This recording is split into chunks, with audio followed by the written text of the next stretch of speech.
Yang juga jadi sorotan, saudara, seorang perempuan mantan pekerja migran Indonesia ditemukan tewas mengenaskan di dalam rumahnya di Lampung Utara, Lampung.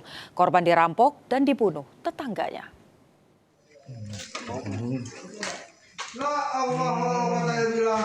Jasad korban ditemukan tergeletak dengan tangan dan kaki terikat di lantai rumah oleh pihak keluarga setelah korban tidak dapat dihubungi selama 2 hari.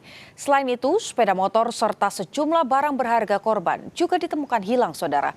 Polisi menangkap 2 pria yang merupakan tetangga korban.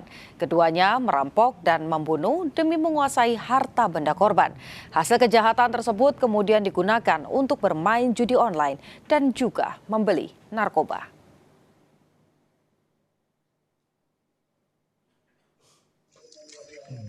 Dan sudah dilakukan penangkapan terhadap 2 orang pelaku yang melakukan pencurian dengan kekerasan kepada korban.